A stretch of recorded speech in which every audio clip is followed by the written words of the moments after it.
When dusk falls, the sky screams. The mist first came on a morning when the town was still half asleep, when sound itself seemed uncertain whether to exist. It crept in from the marshes beyond the fields, pale and slow, rolling low over the ground like breath exhaled by something vast and patient. By noon it had settled everywhere, in doorways, between trees, along the riverbanks, a thin veil that softened edges and swallowed distance. Only Eli heard it speak. At first, it was not words, but intention, a pressure behind his ears, a pull, gentle as a tide, drawing his attention toward the fog pooling at the edge of the schoolyard. The other children ran through it, laughing, their voices dulled and warped. But the mist parted for Eli, opening like a mouth that chose not to bite. "Come closer." He did not hear the sentence. He understood it. Eli was 9 years old and already accustomed to quiet. His father had gone to winters earlier, swallowed by the mines. His mother spoke less each month, as if words were a resource she could no longer afford. Silence had become Eli's native language. Perhaps that was why the mist chose him, because it knew how to speak without sound. The first secret it gave him was small. The river remembers every foot that has crossed it.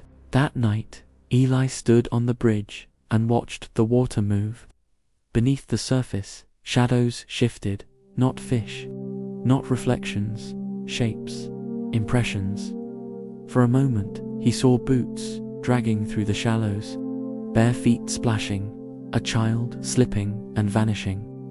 The images faded when he blinked, but the certainty remained, heavy and undeniable. The mist was right. It returned the next morning, thicker now, clinging to the hedges and lampposts.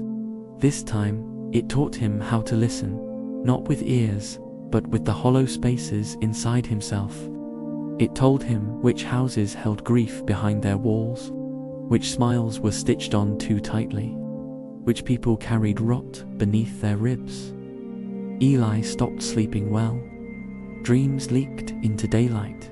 He would stare at his hands and imagine the bones beneath them, the blood moving, the eventual stillness waiting patiently for all things. When his teacher asked what he was drawing, he slid the paper away. The shapes on it had too many eyes. "You see clearly," the mist whispered, closer now, coiling around his ankles.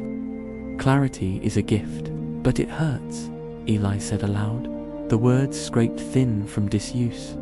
"So does growing," the mist replied. "So does knowing." As the weeks passed, the fog no longer lifted fully.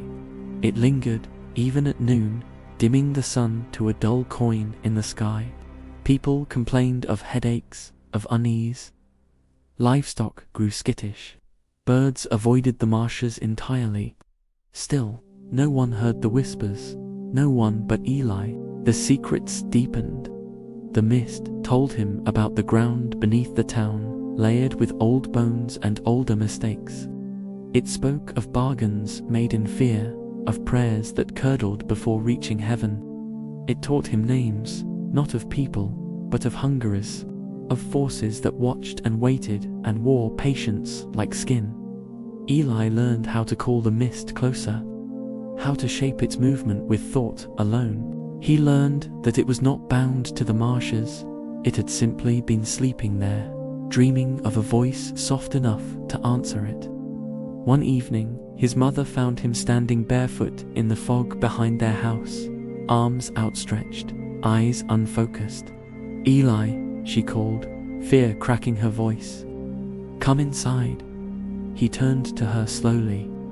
For a moment, she thought he did not recognize her. "It says, you're afraid," he told her calmly. "It says, fear tastes sharp."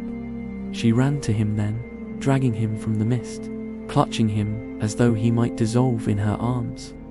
That night, she locked the doors and burned sage and prayed aloud until her throat gave out. The mist waited. It always waited.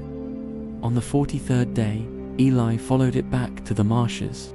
The fog there was dense, almost solid, rising in slow spirals that seemed to breathe. At its center, the air folded inward, forming a hollow darker than shadow. "There are things you were never meant to carry," the mist told him gently. "Let me carry them for you." Eli hesitated.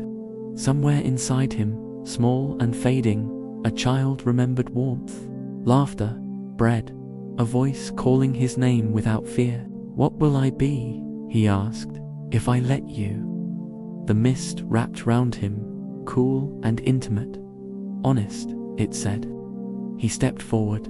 By morning, a child's voice can still be heard in the mist. Not speaking, but guiding, teaching, and those who listen too closely swear the fog leans toward them, eager, whispering truths that feel like wonder at first, until they don't.